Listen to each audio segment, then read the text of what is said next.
Assalamu Alaikum wa rahmatullahi wa barakatuh. My beautiful coins, you are welcome to my channel today again. I hope you are all doing well. Inshallah, today I want us to have a heart-to-heart about something that affects all of us, but it isn't often discussed: our mental health. As Muslim women, life can sometimes feel overwhelming, from managing family responsibilities to personal goals. It is easy to feel drained. But remember, Islam encourages us to care for ourselves. Mind, body, soul, care for yourself. In today's video, I will share 5 simple steps to protect your mental health using guidance from Islam and practical tools. Let's begin. Mental health in Islam. Sisters, let's start with an important reminder. Mental health matters in Islam. Taking care of your mental well-being is not just self-care.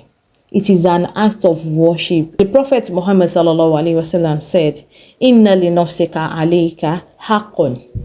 Indeed, your own self has rights over you. This hadith teaches us that we have a duty to care for ourselves. When we are emotionally and mentally healthy, we can worship Allah better, fulfill our family responsibilities, and live more balanced lives. Pause and ask yourself, how are you really feeling today? Are you giving your mental health the attention it deserves? You need to answer this. You see, no matter how heavy life feels, the key to inner peace lies in strengthening your connection with Allah.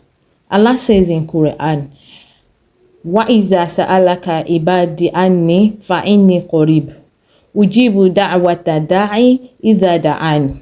And when my servant asks you concerning me, indeed I am near. I respond to the invocation of the supplicant when he calls upon me. Sisters, turn to Allah during moments of anxiety or sadness. Make dua and trust in His wisdom. The beautiful thing about dua is that there is no special time or place.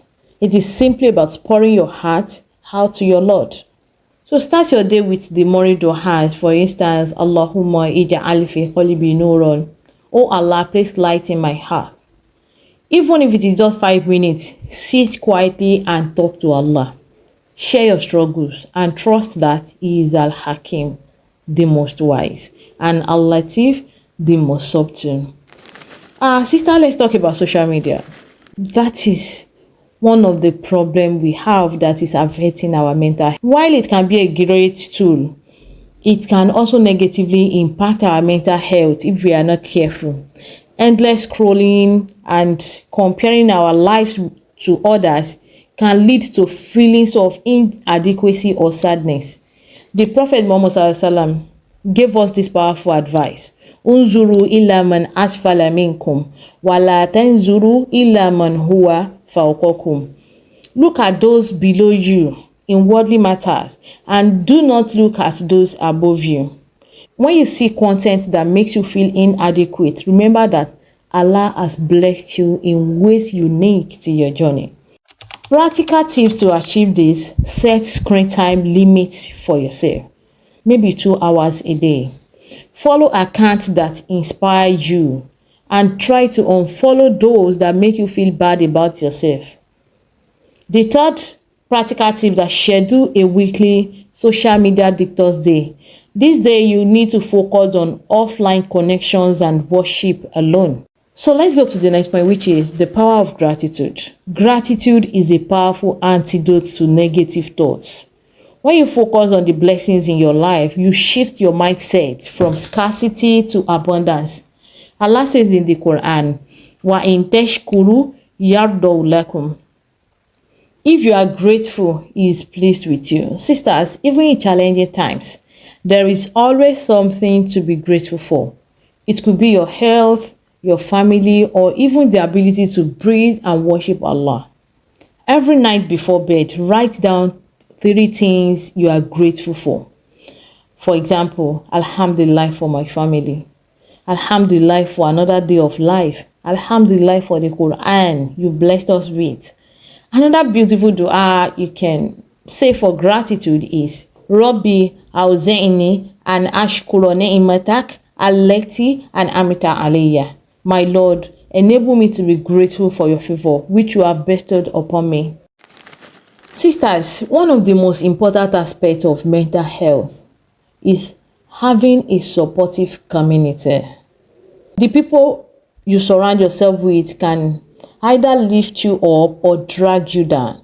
The Prophet Muhammad sallallahu alaihi wasallam said, "Al-mu'min mir'atul mu'min." A believer is like a mirror to another believer. This means we reflect each other's strengths and support each other's weaknesses. Surround yourself with people who remind you of Allah, encourage you during tough times, and people who celebrate your successes. These are practical steps to achieve this. You need to reach out to a friend or family member if you are struggling emotionally. Stop keeping things to yourself alone. You have an emotional issue, talk to Allah, then you reach out to someone who you know that also has strong connection with Allah. Another thing is find a local or online sisterhood that shares your values and goals. Another point is be a source of positivity and support for others. It's a form of sadaqah. My dear sisters, I hope this video has inspired you to prioritize your mental health. Taking care of your emotional and mental well-being isn't just good for you. It is an act of worship and obedience to Allah. Let me leave you with this beautiful reminder from the Quran. La yukallifullahu nafsan illa wus'aha. Allah does not burden a soul beyond that it can bear. So whatever challenges you are facing, trust that Allah has given you the strength to overcome them. Always make dua.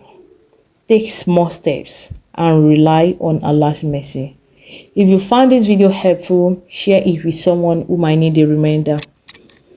And don't forget to comment below. What is one step you will take this week to protect your mental health? May Allah bless you all and grant you ease in your struggles. Ameen. Assalamu Alaikum wa rahmatullahi wa barakatuh.